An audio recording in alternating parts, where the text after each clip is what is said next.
शहाण्या माणसाने कोर्टाची पायरी चढू नये असं म्हणतात.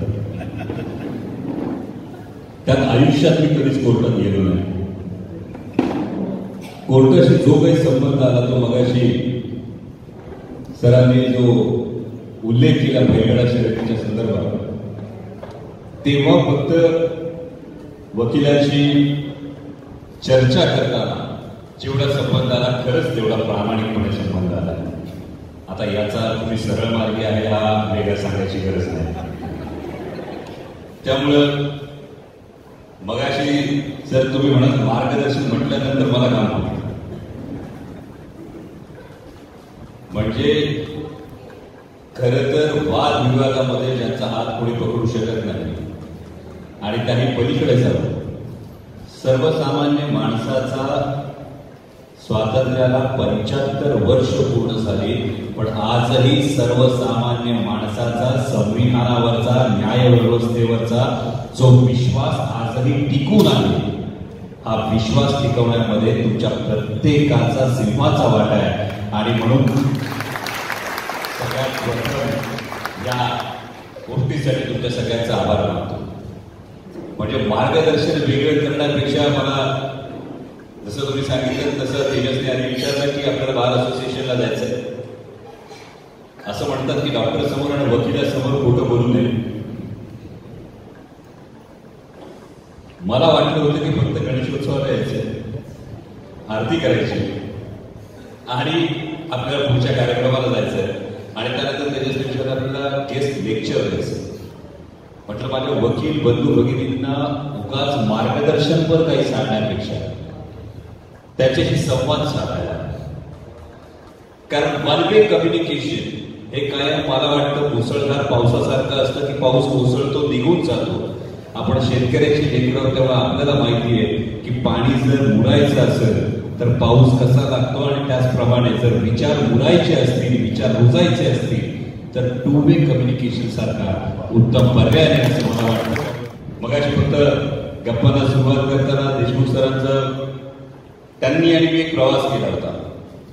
जवळपास साताऱ्यापासून मला वाटतं रहिमतपूर पासून ते मुंबईपर्यंत आम्ही एकत्र प्रवास केला होता. त्या प्रवासात अनेक गोष्टी त्यांच्याकडून मला शिकायला मिळाल्या होत्या. कारण काही माणसं अशी भेटतात, ती माणसं भेटल्यानंतर तुम्हाला नकळत काही गोष्टी कळतात. त्यानंतर आमचा सातत्यानं संपर्क हा कधीच नव्हता. कधी म्हणजे आज आम्ही अनेक वर्षांनंतर भेटलो, पण त्यांनी मला एक सगळ्यात सोपी गोष्ट डायरेक्टली सांगितली होती. म्हणजे त्यांनी ही सिक्रेट तुम्हाला शेअर केली की नाही माहिती नाही, पण भूक लागल्यानंतर खायचं एक ती सोपी शब्द त्याची ही गोष्ट होती. आणि विशेषतः पार्लमेंटमध्ये बसताना त्यांनी मला सांगितलं होतं की जेव्हा त्या खुर्चीवर बसावं लागतं त्यावेळी पाणी पिण्याचं प्रमाण आणि पाणी पिण्याची पद्धत कशी असते ही मला खरं तर देशमुख साहेबांनी सांगितली होती, जी मी आजही अंमलात आणतो. ही त्यांच्या समोर मला खरं तर त्यांचा आभार मानायचे त्या गोष्टीसाठी. पण या गोष्टी आपण शिकत जातो आणि पुन्हा ती माणसं मिळतात तेव्हा खरोखर एक वेगळा आनंद मिळतो. त्यामुळे आजचा खरं तर व्याख्यान नाही, व्याख्यानाचा कोणताही विषय नाही. मला वाटतं मनमोकळ्या गप्पा मारूया. तुमच्या मनात काही प्रश्न असतील तर तुमच्या मनातले प्रश्न त्याला उत्तरं द्यायला मला आवडेल. कारण आतापर्यंत वकिलांच्या प्रश्नांना उत्तरं दिली नाहीत, एक नवीन अनुभव शिकायला मिळेल. तेव्हा वकिलांच्या प्रश्नांना सुद्धा उत्तरं देता येतात की नाही हे सुद्धा कळेल. आणि त्याचबरोबर नेमकं काय तुमच्या मनात आहे, काय प्रश्न आहे या संदर्भात दिलखुलास गप्पा मारूयात. कारण हा एकमेव प्रोफेशन असा आहे. म्हणजे आता मला अनेक जण विचारतात की बाबा तू आधी डॉक्टर झाला, मग ऍक्टर झाला, मग राजकारणात गेला, आणखी काही करायचं बाकी आहे का? अजून पार्ट टाइम लॉ करण्याची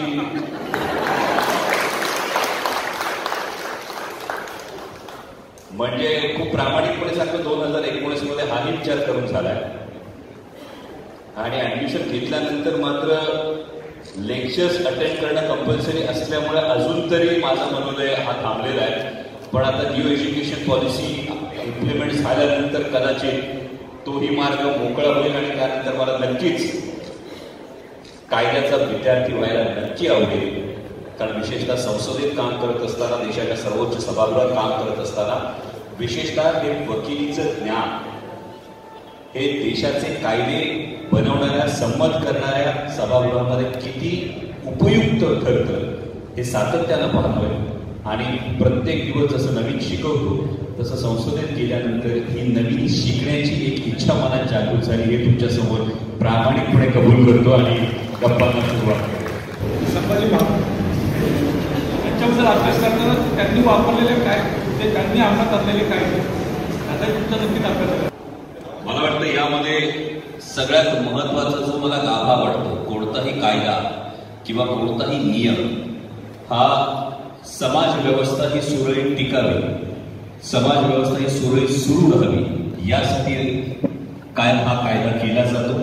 आणि त्याचवेळी मला काय असं वाटतं की संथ वाहणारी जी नदी असते, नदीचा जो प्रवाह असतो, या प्रवाहाला दोन काठ असतात आणि जोपर्यंत प्रवाह त्या काठांच्या मर्यादेत वाहत असतो तोपर्यंत हा प्रवाह कल्याणकारी असतो, तो प्रवाह सगळ्यांच्या मांगल्याचा असतो आणि हा प्रवाह सुरळीत ठेवणारा किनारा या दृष्टीने मी कायद्याकडे पाहतो.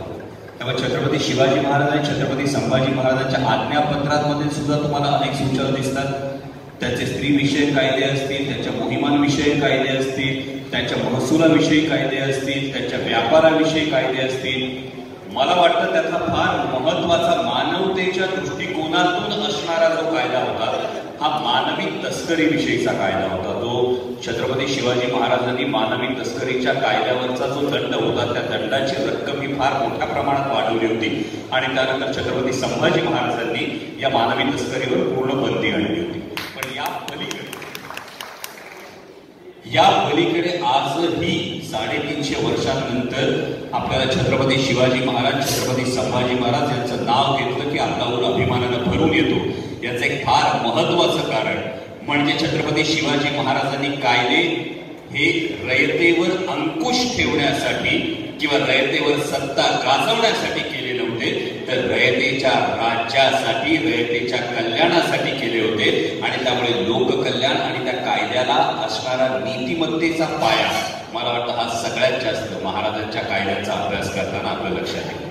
सर्वप्रथम सध्याच्या कलाकारांमध्ये तुम्ही माझ्या सगळ्यात फेवरेट कलाकार आहात. थँक्यू.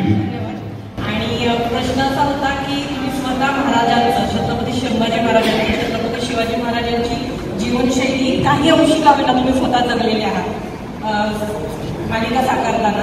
तर त्यांच्या जीवनपटात घुसल्यानंतर निश्चितच माणसाच्या वर्तनामध्ये बदल होणारच, त्यांच्या ह्याच्यातून बाजूला पडणार असं व्यक्ती होणार नाही.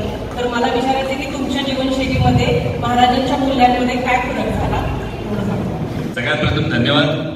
कारण शिवप्रताप गरुजेब सिनेमा 5 ऑक्टोबरला प्रदर्शित होतोय, त्यामुळे एक तिकीट कन्फर्म हे मला कळलं त्याबद्दल. जसं आपण म्हणालात त्या पद्धतीने छत्रपती शिवाजी महाराज हे असाधारण चैतन्य आणि माझी स्वतःची अशी धारणा आहे की या चैतन्याला तुम्ही जितक्या प्रामाणिकपणे साथ घालता तितक्या उत्कटतेनं ते चैतन्य तुम्हाला प्रतिसाद देत असतं. जगात देव आहे की नाही मला ठाऊक नाही, मी देव मानतो की नाही याविषयी भाष्य करण्याची मला गरज पडत नाही. फक्त मला एक गोष्ट माहिती आहे जी छत्रपती शिवाजी महाराजांचं चरित्र अभ्यासल्यानंतर आपल्या समोर येते, ती म्हणजे छत्रपती शिवाजी महाराजांनी या जगात नेमकं काय केलं, तुमच्या माझ्या मागे नेमका तुमच्या माझ्या समोर काय आदर्श ठेवला. म्हणजे मगाशी वकील साहेबांनी इतकी सुंदर पद्धतीने गारद केली, हा जय जयकार करत असताना कोणालाही बळजबरी जय जयकार करावा लागला नाही. याचं एक फार महत्वाचं कारण प्रत्येक माणसानं आपल्या प्रारब्धावर विश्वास ठेवण्यापेक्षा आणि ज्योतिषाकडे नेऊन कुंडली आणि आपल्या हस्तरेषा दाखवण्यापेक्षा महाराजांचा सगळ्यात मोठा आदर्श जर मनात ठेवला तो म्हणजे माणसाच्या जन्माला येऊन सुद्धा केवळ कर्तृत्वाच्या जोरावर देवत्वाला पोहोचता येतं याचं एकमेवाद्वितीय उदाहरण. आणि फार सोपी गोष्ट आहे, विशेषतः तुम्ही जेव्हा समाजकारणात काम करता, तुम्ही जीवनात काम करता, तुमचा अनेक लोकांशी संपर्क येत असतो. प्रत्येकासाठीची भौतिक सुख आहे, जी ऐहिक सुख आहे ही कुणालाच चुकलेली नाही. प्रत्येकाला वाटतं माझं चांगलं घर व्हावं, प्रत्येकाला वाटतं माझी चांगली गाडी व्हावी, प्रत्येकाला वाटतं माझी मुलं आणखी चांगल्या कॉलेजमध्ये शिकावी, माझ्या मुलांचं आणखी चांगलं करिअर व्हावं. या सगळ्या भौतिक ऐहिक सुखांच्या पलीकडे जेव्हा आपण महाराजांचा विचार करतो तेव्हा एक विचार करा, छत्रपती शिवाजी महाराजांचं जेवढं स्वराज्य होतं या स्वराज्यापेक्षा आकारमानानं मोठी असणारी अनेक राज्य जगात अस्तित्वात होती, बरोबर. या छत्रपती शिवाजी महाराजांच्या स्वराज्यापेक्षा वैभवशाली असणारी अनेक राज्य जगात अस्तित्वात होती, हिंदुस्थानात अस्तित्वात होती. पण आज 350 वर्षांनंतर सुद्धा छत्रपती शिवाजी महाराजांचं नाव घेतल्यानंतर ज्या भावना आपल्या मनात जागृत होतात, जो आदर आपल्या मनात उत्पन्न होतो, तर इतर कोणत्याही राजाविषयी, इतर कोणत्याही राज्याविषयी होत नाही. याचं एक फार महत्वाचं कारण विशेषतः आपण प्रत्येकाला लक्षात घ्यायला पाहिजे. आई जीवनाच्या शर्यतीत धावत असताना, आणि ते कारण होतं भले आकारमानानं मोठं नसेल, भले संपत्तीनं मोठं नसेल, पण छत्रपती शिवाजी महाराजांच्या राज्याला एक नैतिक अधिष्ठान. आणि जेव्हा हे नैतिक अधिष्ठान आपण आपल्या उद्योगाला, आपण आपल्या व्यवसायाला, आपण आपल्या करिअरला, आपण आपल्या जीवनाला ठेवतो, तेव्हा मला वाटतं की कुठेतरी आयुष्यात एक स्टेप येते जिथे पैसा, भौतिक सुख ही सगळी बाजूला राहतात आणि आयुष्याच्या संध्याकाळी मागं वळून पाहताना मी नेमकं काय कमावलं हे बघत असताना हे नैतिक अधिष्ठान तुमच्या चेहऱ्यावर समाधानाचं हसू आणतं. ही गोष्ट शिवचरित्राचा अभ्यास करताना शिकण्यासाठी. पण मुळात पुणे शहरावर महाराजांचं नियंत्रण हे फार अभावानं होतं. कारण पुण्यावर रायारावानं गाढवाचा नांगर फिरवल्यानंतर, कारण स्वराज्य संकल्प शहाजी महाराज साहेबांनी स्वराज्याचे एकूण 3 प्रयत्न केले. या 3 प्रयत्नांपैकी एक प्रयत्न या पुणे शहरात झाला आणि जो प्रयत्न हणून पाडत असताना पुणे शहरावरून आदिलशहाच्या हुकमावरून गाढवाचा नांगर फिरला. त्यामुळे पुण्याच्या वेशीवर रोवलेली पहार, तुटकी कवडी, तुटकी वाहन, या ज्या गोष्टी होत्या या नक्कीच महाराजांच्या मनात जी स्वातंत्र्याची आस होती, जी स्वातंत्र्याची धग होती, ती निर्माण करण्यासाठी कारणीभूत ठरल्या असतील असं मानायला अजिबातच हरकत नाही. पुणे जिल्ह्याची कनेक्शन म्हणाल तर या स्वातंत्र्याच्या सूर्याचा जन्मच झाला किल्ले शिवनेरीवर, जुन्नर तालुक्यामध्ये. आणि त्यानंतरचा हा जो 12 मावळ होता, या 12 मावळाच्या जीवावर, मावळातल्या मावळ्यांच्या जीवावर महाराजांनी एक अफाट स्वप्न पाहिलं होतं. आता शिवाजी महाराज की जय म्हणताना फार सोपं वाटतं. तुम्ही विचार करा, हे राजकीय विधान नाही, पण जेमतेम 8 वर्ष एका पक्षाचं सरकार केंद्रात आहे. हे सरकार जाणार आणि नवीन सरकार येणार ही अपेक्षा करताना सुद्धा, विचार करताना सुद्धा आपल्याला हा मोठा विचार वाटतो. हीच गोष्ट काँग्रेसच्या काळात इंदिराजींचं ज्यावेळी सरकार होतं त्यावेळी सुद्धा हे सरकार जाईल असं वाटायला वेगळी गोष्ट होती. ही तरी आपली माणसं आहे. त्यावेळी विचार करा की 12व्या शतकात देवगिरीच्या यादवांचं साम्राज्य बुडाल्यानंतर मराठ्यांच्या तलवारी या केवळ सुलतानांना मुजरा करण्यासाठी होत्या. त्यांचा पराक्रम हा सुलतानांच्या दावणीला बांधला होता. मनगटात ताकद होती, उरात हिंमत होती, अंगात रग होती, पण कुठेच त्या स्वातंत्र्याचा उद्गार झाला नव्हता. आणि 350 वर्षांची गुलामगिरी, हा विचार करा, साधी गोष्ट नाही. 350 वर्ष या मुलखानं राजा पाहिला नव्हता. 350 वर्ष या मुलखानं स्वातंत्र्य अनुभवलं नव्हतं. आज आपण म्हणतो शिवाजी महाराजांचे कायदे काय होते. कायदे आपल्यासाठी सुद्धा असतात, आपल्या कल्याणासाठी सुद्धा असतात. याचा 350 वर्ष म्हणजे जवळपास जर 12 वर्षांची एक पिढी बघितली तर 30 पिढ्या या महाराष्ट्रानं ही गोष्ट अनुभवली नव्हती, ती पाहिली नव्हती. ते स्वप्न या पुणे जिल्ह्यात या 12 मावळात उदयाला आलं. मला वाटतं हे सगळ्यात मोठं कनेक्शन पुण्यात छत्रपती शिवाजी. लाल महाराज तब्बल 3.5 वर्ष तळ ठोकून बसलेला शाहिस्तेखान, पण या शाहिस्तेखानावर छत्रपती शिवाजी महाराजांनी जो हल्ला केला त्याच्या आधी एक फार महत्वाची गोष्ट याच पुणे जिल्ह्यात घडली होती. ती म्हणजे आमच्या चाकणच्या संग्राम दुर्गाची लढाई, जी फिरंगोजी नरसाळांनी मुठभर मावळ्यादिशी स्वतः औरंगजेबाच्या मामाला दाखवून दिलं होतं की ही माती किती चिवट आहे आणि इथला मावळा, इथला मराठा किती तिखट आहे. ही गोष्ट फिरंगोजी नरसाळांनी दाखवून दिली होती. आणि त्यानंतर जेव्हा पहिल्यांदा म्हणजे औरंगजेब दख्खनचा सुभेदार होता आणि त्यानंतर औरंगजेब जेव्हा सत्ता संघर्षामध्ये दिल्लीला गेला, आग्र्याला गेला, यानंतरच्या काळामध्ये खरं तर महाराजांची मुघलांशी झालेली सगळ्यात मोठी सलामी ही शाहिस्तेखानाला मिळवलेली शास्त ही होती, जी पुन्हा या पुण्याच्या भूमीत घडली.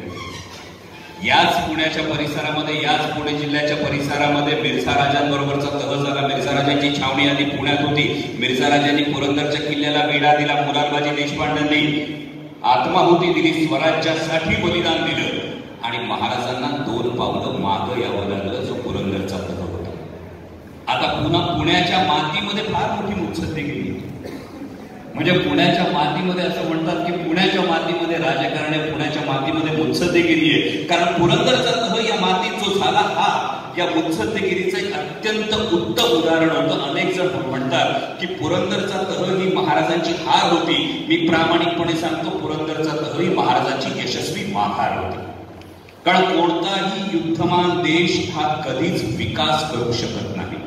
हे फार जबाबदारीनं बोलतो की कोणताही युद्धमान प्रदेश जेव्हा असतो, जेव्हा सततचा संघर्ष त्या प्रदेशात होत असतो, तेव्हा तो प्रदेश कधीच विकास करू शकत नाही. अगदी साधं उदाहरण जर तुम्ही बघितलं तर पहिलं महायुद्ध आणि दुसरं महायुद्ध, विशेषतः दुसरं महायुद्ध जे लढलं गेलं, या दुसऱ्या महायुद्धाची जर युद्धभूमी आपण पाहिली तर ही प्रामुख्यानं युरोपच्या भागात होती. आणि तोपर्यंत ज्या युरोपियन कंट्री, जे युरोपीय देश हे प्रगतीच्या शिखरावर होते, या सततच्या युद्धमान परिस्थितीमुळे त्यांचं महत्व कमी झालं आणि ज्यांच्या प्रदेशात युद्ध झालं नव्हतं त्या अमेरिकेचं महत्व दुसऱ्या महायुद्धानंतर फार मोठ्या प्रमाणावर वाढत गेलं.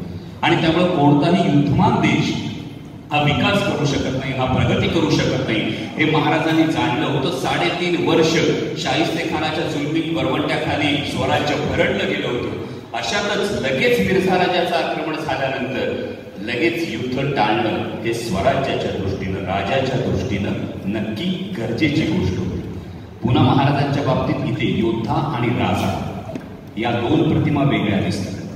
कदाचित फक्त योद्धा म्हणून विचार केला असता तर महाराजांनी मिर्झा राजांशी लढत राहणं हे प्राधान्य होतं. पण राजा म्हणून विचार करत असताना माझ्या प्रदेशाला शांतता हवी आहे म्हणून राजे तहाला तयार झाले. बरं, राजाने 23 किल्ले दिले. हे 23 किल्ले देत असताना त्यातले हुशारीनं 3 किल्ले हे उपकिल्ले होते. म्हणजे एकूण महाराजांनी 20च किल्ले दिले. महाराजांनी देताना 4 वर्ष मुलांचा मुलूक जरूर दिला, पण मुघलांकडून लढण्याच्या मोबदल्यात स्वराज्याच्या फौजेचा खर्च महाराजांनी मुघलांकडूनच घेतला.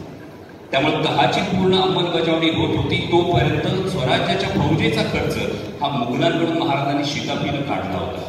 त्या पुढची मुत्सद्देगिरी फार महत्वाची होती. जेव्हा हे उत्तरेचं आक्रमण दख्खनेत होत होतं, जरी आदिलशाह परधर्मीय होता, जरी कुतुबशाह परधर्मीय होता, तरी औरंगजेबानं आज स्वराज्याचा घास घेतल्यानंतर उद्या ते नक्कीच आदिलशाहीकडे जातील किंवा स्वराज्याशी तह केल्यानंतर उद्या औरंगजेबाचा किंवा मुघलांचा मोहरा हा आदिलशाहकडे वळणार आहे. आणि अशा परिस्थितीमध्ये एकच देशीय राज्य टिकलं पाहिजे ही महाराजांची भावना होती. नेतोजी पालकर महाराजांना सोडून गेले की हा महाराजांचा गनिमी कावा होता, या प्रश्नाचं उत्तर आजही इतिहास देतो. कारण इतिहासाच्या 2 ओळींमध्ये अनेक अर्थ लपलेले असतात. कदाचित ज्यांचा प्रति शिवाजी म्हणून लौकिक होता अशा नेतोजी पालकरांनी आदिलशाहीकडून लढणं हे क्रमप्राप्त होतं, जेणेकरून आदिलशाहीची बाजू आणखी बळकट झाली असती. म्हणून तर नेतोजी पालकर सोडून गेले नसते. आणि म्हणून महाराजांनी सातत्यानं पराभव पत्करलाय मुलांकडून लढत असताना. आदिलशाही विरोधात महाराजांची हार झाली, विजापूरच्या लढाईत महाराजांची हार झाली, पन्हाळा महाराजांना जिंकता आला नाही. हा जिंकता आला नाही की महाराजांनी मुद्दाम जिंकला नाही, हे सुद्धा पुन्हा इतिहासातले अनेक अनुत्तरित प्रश्न आहेत. कारण इतिहासाकडे तर्कानं पाहिलं तर एकच देशीय राजा टिकला पाहिजे, सत्ता टिकली पाहिजे. निरंकुश सत्ता मुघलांची तयार होता कामा नये, उत्तरेची तयार होता कामा नये, ही महाराजांनी याच मातीत घडलेल्या पुरंदरच्या तहात ही तजवीज केली. आणि त्यानंतर या पुरंदरच्या तहाची निष्पत्ती झाली ती म्हणजे महाराजांची आग्रा भेट. आता त्या आग्रा भेटीविषयी सविस्तर सांगणार नाही, कारण तुम्ही सिनेमागृहात जाऊन शिवप्रताप गरुडचे सिनेमा बघणार आहात. त्यामुळे तिथली जी मुत्सद्देगिरी होती त्याचे नेमके आंतरराष्ट्रीय राजकारणावर, राष्ट्रीय राजकारणावर नेमके काय पडसाद उमटले, उभ्या हिंदुस्थानाला त्या घटनेला काय प्रेरणा देते तुम्ही बघणार आहात. पण पुणे कनेक्शन जर बघितलं तर शिवचरित्रातल्या एका अफाट मुत्सद्देगिरीचा इतिहास या मातीत लिहिला गेला एवढं मात्र खरं. महाराजांच्या आरमाराकडे खरोखर एक सामाजिक क्रांती म्हणून पाहणं फार गरजेचं आहे. कारण छत्रपती शिवाजी महाराजांनी आरमार उभं केलं. आपल्याला पाठ्यपुस्तकातून फक्त एवढी गोष्ट येते की महाराजांनी फार मोठं आरमार उभं केलं, बलाढ्य आरमार उभं केलं, स्वतः महाराजांनी बसवूनची स्वारी केली. 4 ते 5 ओळींच्या पलीकडे आपल्याला या आरमाराचं महत्व लक्षात येतं. याचा जर आपण एक सामाजिक संदर्भ लक्षात घेतला तर 7व्या शतकात चौलच्या राजाचा आरमार होता. कितव्या? 7व्या शतकात. आणि त्यानंतर 17व्या शतकात महाराजांनी आपला आरमार उभारला. 7वं शतक ते 17वं शतक म्हणजे या मधल्या जवळपास 10 शतकांमध्ये म्हणजे 1000 वर्षांमध्ये एकाही हिंदू राजाचं आरमार नव्हतं.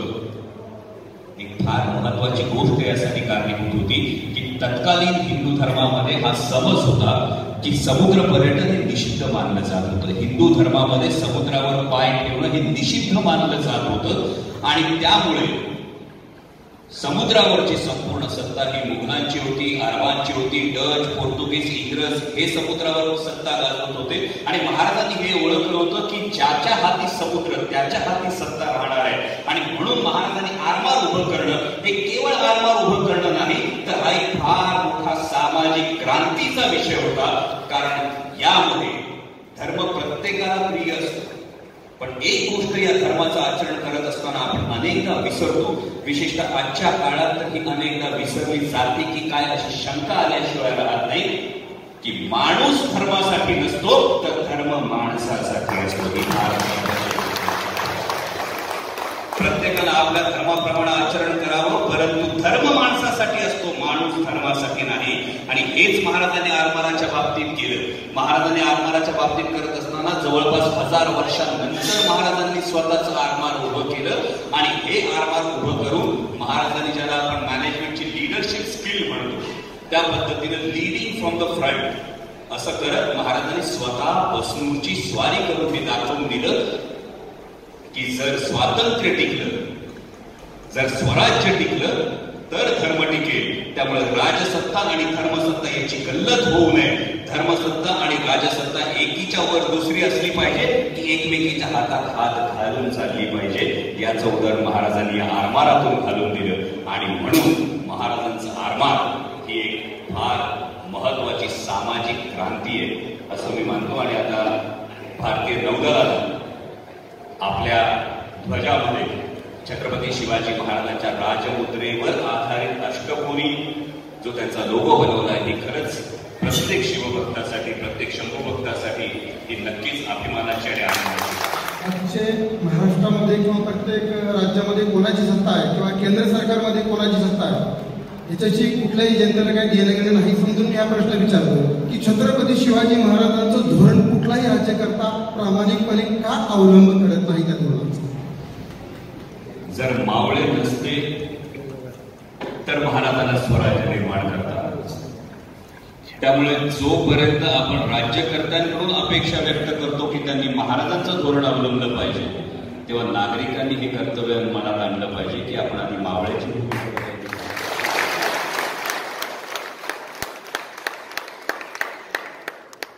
कारण कसं असतं कायम जेव्हा आपण 140 कोटींच्या देशाचा विचार करतो कल्पनेमध्ये मांडण्यासाठी लेखामध्ये लिहिण्यासाठी टाळ्या मिळवण्यासाठी ही सगळी वाक्य फार उत्तम आहे. पण 140 कोटींच्या देशामध्ये जर क्रांती झाली तर अनागोंदी माजेल आणि जर उत्क्रांती करायची म्हटली तर त्याला आपला जन्म पुरणार नाही. त्यामुळे जेव्हा वरून क्रांती होते तेव्हा खालून उत्क्रांती होते. तेव्हा वरून क्रांती आणि खालून उत्क्रांती याचा सुवर्ण मध्य जर साधायचा असेल तर त्याच वेळी आपल्याला राज्यकर्त्यांकडून असलेल्या अपेक्षांबरोबर जबाबदार नागरिकांची कर्तव्य सुद्धा आधी समोर आणावी लागतील. आपल्या आचरणात त्या गोष्टी याव्या लागतील आणि जेव्हा या गोष्टी आपल्या आचरणात येतील तेव्हा नक्कीच, कारण शेवटी कसं आहे कोणताही राज्यकर्ता असतो, कोणताही पक्ष असो, कोणतीही राजकीय विचारधारा असो, माझे प्रामाणिक मत आहे की कोणताही राज्यकर्ता हा सर्वसामान्य रयतेच्या विचारांचं आणि आचाराचं प्रतिबिंब असतो. म्हणजे समजा संपूर्ण या हॉलने ठरवलं की मला डावीकडे जायचंय तर एकटा राज्यकर्ता तुम्हाला मला उजवीकडे जायचंय असं म्हणू शकत नाही. त्याला त्या डावीकडे यावं लागतं. ही लोकशाहीची ताकद आहे, ही संविधानाची ताकद आहे. आणि त्यामुळे महाराज जर फक्त डोक्यावर घेण्यापेक्षा छत्रपती शिवाजी महाराज हा केवळ डोक्यावर घेऊन मिरवण्याचा विषय नाही, तो डोक्यात साठवण्याचा विषय आहे. आणि तो जर एक सर्वसामान्य माणसाच्या मनात साठला, तो जर विचार आणखी रुजला आणि तो आचरणात यायला लागला तर तुम्ही म्हणता ती अपेक्षा 100% पूर्ण. कराडच्या सुभेदाराची सून जेव्हा शिवाजी महाराजांना त्यांनी प्रेझेंट केली तेव्हा त्यांनी सांगितलं आमच्या आई ऐतिहासिक आम्ही सुद्धा सुंदर झालो असतो. तेव्हा तुमचा काय कॉमेंट आहे आणि आजकालच्या परिस्थितीमध्ये लेडीजला रिस्पेक्ट आणि वगैरे तुझं कनेक्शन करू शकतो तर नॉर्मल बाबा की पुणे कसं कल्याणच्या सुभेदाराच्या सुनेचा हा जो प्रसंग आहे, याला अनेकांचं असं म्हणणं आहे, अनेक इतिहास संशोधकांचं असं म्हणणं आहे की याला कोणताही ऐतिहासिक पुरावा आहे. पण मी या प्रसंगाकडे कायम पाहतो ते म्हणजे मला शिवचरित्रातून मिळणारा एक बोध म्हणून पाहतो, आणि तो बोध हा आहे परस्त्रीविषयी असणारी महाराजांची भूमिका, हा बोध म्हणून मी पाहतो.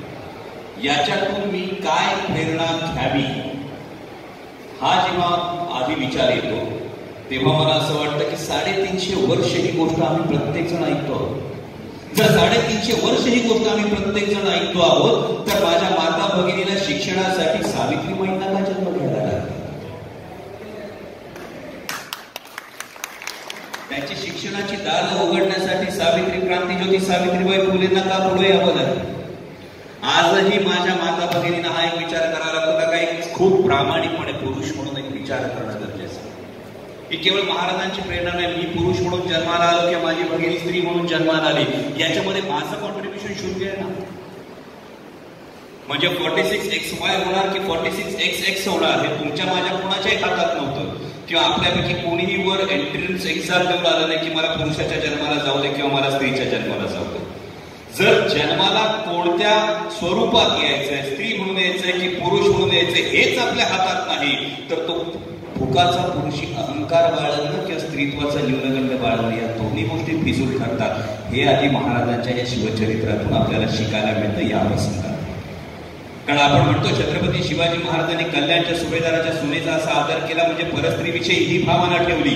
हे जेव्हा आपण म्हणतो बऱ्याच वेळा असं होतं की हे आपण म्हणत असतो. परवा एक प्रसंग असा घडला, गाडीतून जात असताना माझ्या बाजूच्या एका व्यक्तीने ही गोष्ट मला सांगत होता की कल्याणच्या सुभेदाराच्या सुनेचा जो प्रसंग आहे त्यातून फार मोठा आदर्श हा समोर येतो, महाराजांच्या स्त्रीविषयक धोरणाचा हा नक्की आदर्श समोर येतो. आणि तेवढा समोर चालणाऱ्या एका गाडीने कट मारला, तो पटकन म्हणला, कोणीतरी बहुतेक बाई गाडी चालवत असतो.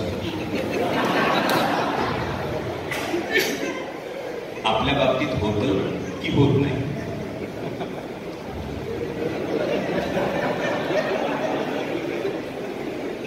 होत.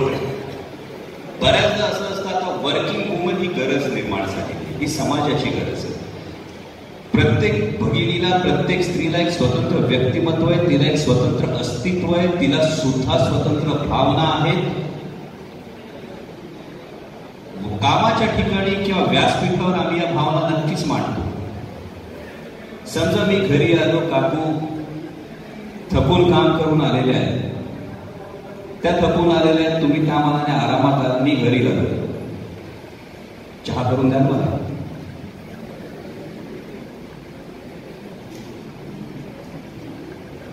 हा, तुमचं हसणंच सगळं सांगून जात आहे. पण हे जोपर्यंत तुम्ही विशेषतः माझ्या तरुण भगिनी तुमच्या मुलांना सांगणार नाही, तुमच्या मुलांना हे शिकवणार नाही, म्हणजे आज पत्नी म्हणून तुमच्या मनातली ही जी वेदना आहे तुम्ही हसण्याद्वारे बाहेर काढताय की तुम्ही थकून गेल्यानंतर पाय दुखतायत, कोर्टात आज केससाठी हिअरिंगसाठी फार जास्त वेळ उभं राहिलाय, पाय अक्षरशः बोलतायत, पाहुणे आले, नवऱ्याने आज आराम केलेला आहे, पण तरी सुद्धा नवरा सांगता का पाहुणे आले त्याला चहा टाक, नाश्त्याचं काहीतरी करू. हे किमान तुमच्या सुनेला तरी भोगायला लावू नका. हे करायचं असेल तर हा संस्कार आधी मनात द्यावा लागेल. त्यामुळे छत्रपती शिवाजी महाराजांची स्त्रीविषयक भूमिका म्हणणं आणि मांडणं फार सोपं आहे, ती प्रत्यक्षात आणणं फार अवघड आहे. त्यासाठी आपल्या पुरुषी अहंकाराला थोडी जर तिलांजली दिली तर महाराजांनी मातृसत्ताक राज्य पद्धतीचा का अवलंब केला होता ती गोष्ट सच.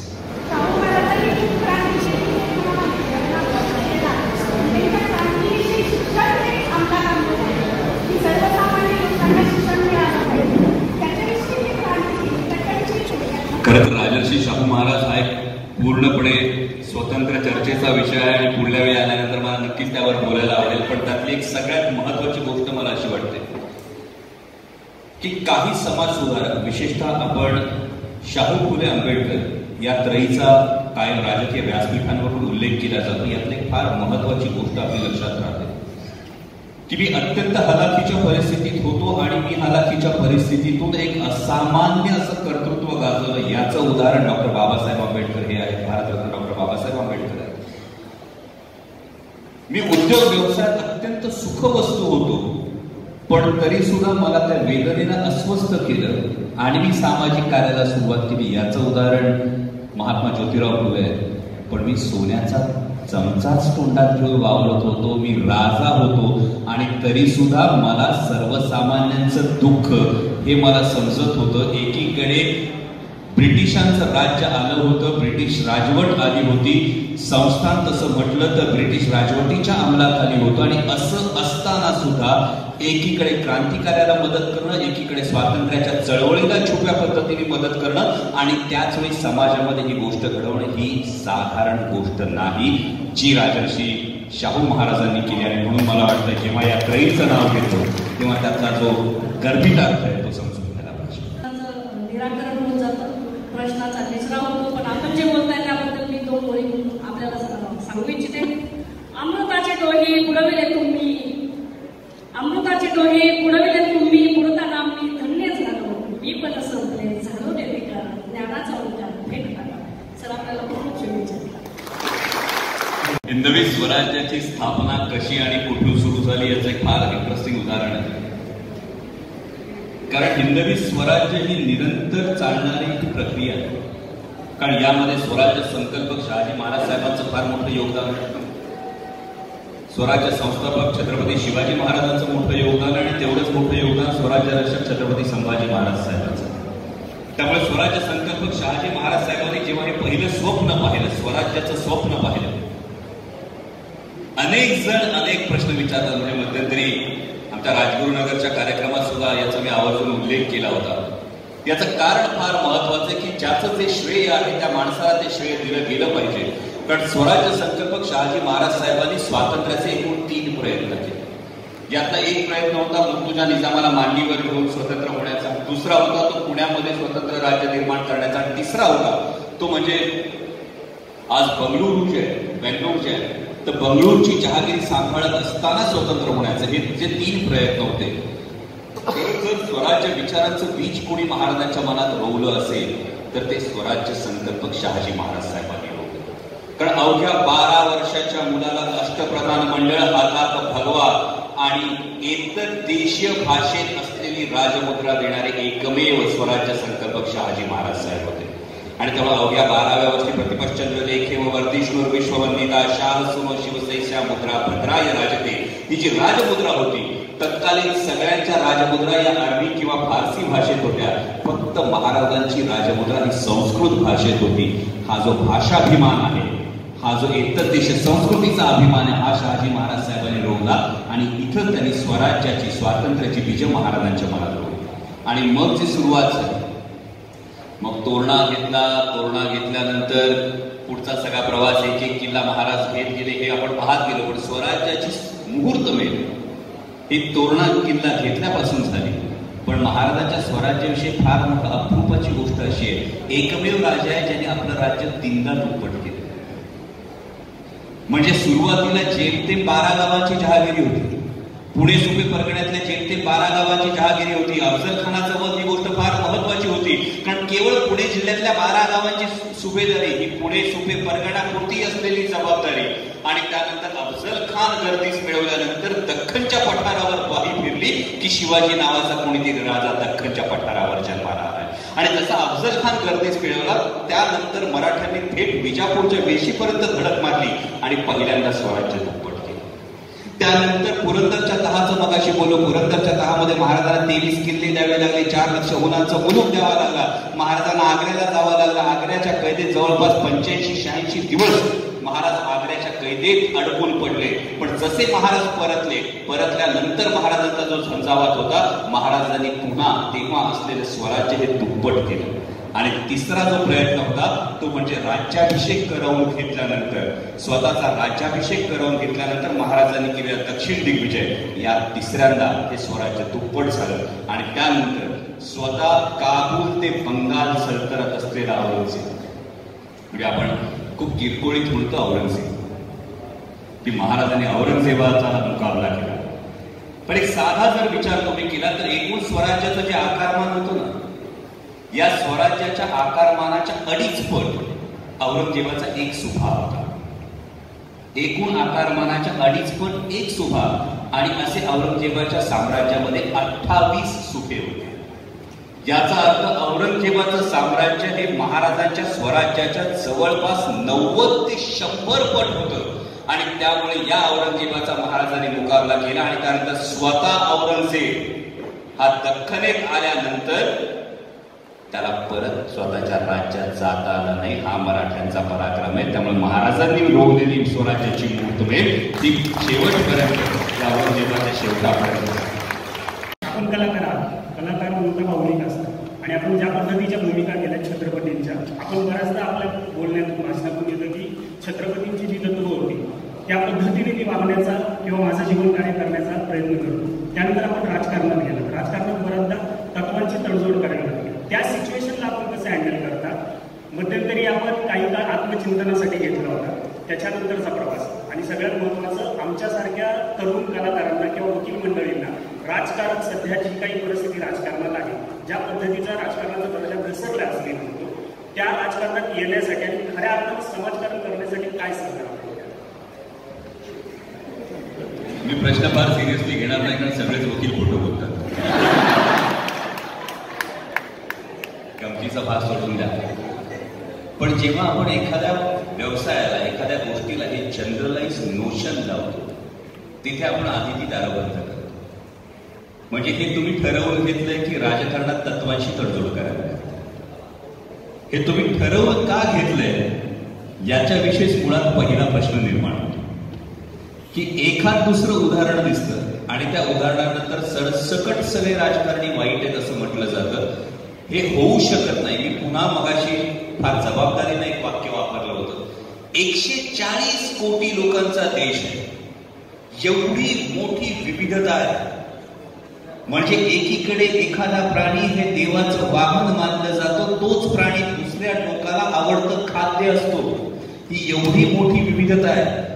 देवांमध्ये विविधता आहे, उपासनेच्या पद्धतीमध्ये विविधता आहे, धर्मांमध्ये विविधता आहे, आचारांमध्ये विविधता आहे, विचारांमध्ये विविधता आहे. एवढी विविधता असताना 140 कोटी लोकांचा देश हा एकसंध राहतो. याचं फार महत्वाचं कारण आहे. तुम्हाला दिसायला काही वाईट उदाहरणं समोर दिसत असली तरी तेवढी चांगलीपणानं कामं करणारी माणसं आहे. ती समाजकारणात आहे, ती राजकारणात आहे, प्रत्येक क्षेत्रात आहे. आणि त्याही पलीकडे जाऊन या सगळ्याचा जो पाया आहे, भारतरत्न डॉक्टर बाबासाहेब आंबेडकरांनी दिलेलं संविधान, हा पाया फार महत्वाचा आहे. आणि या पायामुळे तुम्ही जे म्हणता तेवढं निराशेचं चित्र हे नक्कीच नाही.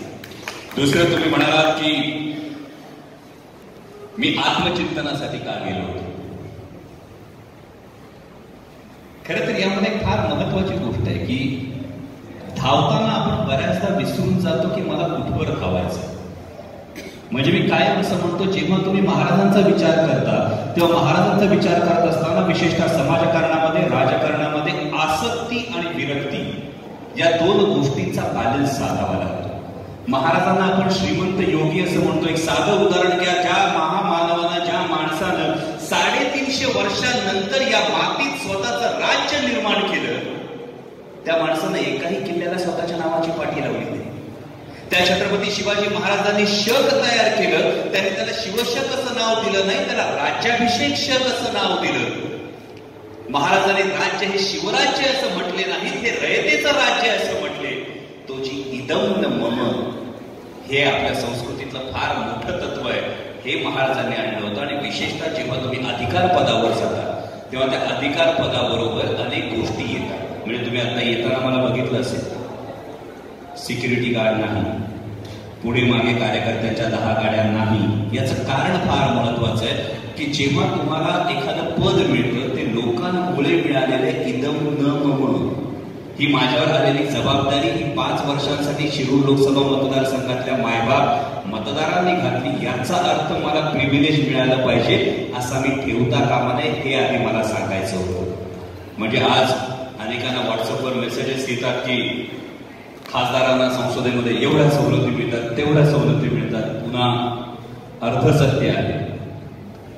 विशेषतः पुण्यातल्या अनेकांनी एअर ट्रॅव्हल करताना मला बघितलं असेल तर जरी प्रिव्हिलेज आम्हाला 36 प्रवासी बिझनेस क्लासचे असले तरी सुद्धा मी बिझनेस क्लासने प्रवास करत नाही. मी बिझनेस क्लासने प्रवास करत नाही, मी इकॉनॉमी क्लासने किंवा प्रीमियम इकॉनॉमीने प्रवास करतो. याचं फार महत्वाचं कारण असतं की माझ्या मनात ही जबाबदारी आणि ही जाणीव असली पाहिजे की जर मी बिझनेस क्लासमध्ये समोर बसलो असलो आणि समोरून येणारा एक सर्वसामान्य नागरिक असला तर त्याच्या मनात हा विचार जाता कामा नये, माझ्या टॅक्सच्या पैशातून हा फुकट चालला. मला वाटतं ही आसक्ती निर्माण होऊ नये ही फार महत्वाची गरज असते. आणि त्यामुळे कोणत्याही क्षेत्रात काम करत असताना गुंत्यात साऱ्या गुंतुनिया पाय माझा मोकळा ही गोष्ट फार महत्वाची. आणि त्यासाठी जो अज्ञातवास होता तो ही आसक्ती आणि विरक्ती, म्हणजे त्या गोष्टीची आसक्तीही निर्माण होऊ नये आणि आता मला आसक्तीच नाही म्हटल्यानंतर मी पूर्णपणे विरक्तीही घेऊ नये, माझी कर्तव्य माझी राहिली पाहिजे. त्यामुळे ही आसक्ती आणि विरक्ती याचा कालच हा कायम असला पाहिजे. तिसरी गोष्ट, मी आजही काम करतो आणि त्या लेखकांनी मला हा प्रश्न विचारला की सर तुम्ही राजकारणात गेलात, तुम्ही खासदार झालात आणि त्यानंतर सुद्धा तुम्ही ऍक्टिंग प्रोफेशन कंटिन्यू करता. म्हटलं बरं आहे ना, पुढच्या पिढीने जर विचारलं की अमुक अमुक या राजकीय व्यक्तीचं चरितार्थाचं साधन काय सांगता आलं पाहिजे. त्यामुळे ही जी गोष्ट आणि नवोदित कलाकारांसाठी एक फार महत्वाची गोष्ट मी एवढीच सांगेन की तुम्ही शिवाजी महाराज, संभाजी महाराज या व्यक्तिरेखांचा विचार केला. या कला क्षेत्राचं फार मोठं सौंदर्य आहे की प्रत्येक जण आपल्या लाईफ स्पॅन मध्ये एक आयुष्य जगत असतो. आयुष्यातल्या भूमिका बदलत असतात. आधी प्रियकर असतो, मग नवरा होतो, मग वडील होतो, मग आजोबा होतो, या भूमिका बदलत असतात. कधी कर्तव्यदक्ष तो घरातला पिता असतो, तो आल्यानंतर फार आघाडीचा वकील असतो, एवढ्या भूमिका मर्यादित असतात. कला क्षेत्राचं सौंदर्य हे की रोज सकाळी चेहऱ्याला रंग लावल्यानंतर मी एका वेगळ्या आयुष्यात जातो आणि चेहऱ्याचा रंग उतरवल्यानंतर मी माझ्या मूळ आयुष्यात परत येतो. हे कला क्षेत्राचं सौंदर्य आहे आणि या सौंदर्यामुळेच टाईम ट्रॅव्हल किंवा टाईम मशीन आत्ता अवेलेबल आहे असं माझ्या ऐकिवात नाही, पण कला क्षेत्र हे असं टाईम मशीन आहे की 350 वर्ष मागे जाऊन ज्यांच्या पायाची धूळ कपाळी लावणं हे सुद्धा भाग्य आहे. त्यांची व्यक्तिरेखा साकारणं जवळपास 350 वर्ष उभ्या महाराष्ट्रानं काळजाच्या कप्प्यात छत्रपती शिवाजी महाराजांना, छत्रपती संभाजी महाराजांना जपून ठेवले. माणसाच्या जन्माला येऊन सुद्धा त्यांना देवत्वाचं स्थान दिले आणि त्यांचा पेहराव नसताना, गळ्यात कवड्यांची माळ नसताना, डोक्यावरची रेटोप नसताना त्यांचा संवाद म्हणणं हे मला त्या व्यक्तिमत्वाशी प्रतारणा वाटते. त्यामुळे मी हात जोडून तुमची माफी मागतो की अशा पद्धतीने मी कधीच संवाद म्हणत नाही. पण नक्कीच 5 ऑक्टोबरला वेळ राखून ठेवा. 5 ऑक्टोबरला सिनेमा प्रदर्शित होईल. तुम्ही मला एक डायलॉग म्हणायला सांगताय, तब्बल 2.5 तास तुम्हाला त्या पेहरावा, त्या विचार आग्रा भेटीचा संपूर्ण अनुभव मिळणार आणि त्यावेळी शिवप्रताप प्रभूचे हा सिनेमा आपल्या सगळ्यांना म्हणून तुम्हाला संसद हा पुरस्कार मिळाला. फक्त मी तुम्हाला वारंवार व्हॉट्सअपवर तुम्हाला एक पाठवतो, तेजसला एक पाठवतो आमचं. तुम्ही सगळ्या प्रश्नांना उत्तर दिली. तुम्ही अभ्यासपूर्ण खासदार आहात म्हणून 2 अपेक्षा, पुणे भाग किंवा एंटायर महाराष्ट्र आणि भारतातल्या सुद्धा वकिलांच्या वतीने व्यक्त करायच्या 2 अपेक्षा आहेत आमच्या. एक पहिली पुण्यापुरती मर्यादित आहे आणि दुसरी एंटायर भारताच्या जे सगळे वकील आहेत त्यांचे वकील आहेत. याचा मी ड्राफ्ट करून तुम्हाला व्हॉट्सअपवर शेअर केला आहे, तेजसला पण टाकला आहे. आमचं एक ॲडव्होकेट प्रोटेक्शन ऍक्ट जे आहे, ॲडव्होकेट प्रोटेक्शन ऍक्ट हा बिल बऱ्याच काळ संसदेत पेंडिंग आहे. त्याच्यामध्ये सगळ्यांना, पत्रकारांना संरक्षण आहे, आमदार खासदार या सगळ्या लोकांना संरक्षण आहे आणि डॉक्टरांना देखील डॉक्टरांना देखील संरक्षण आहे. परंतु आमच्या वकिलांना अजूनही कायदेशीर संरक्षण आहे.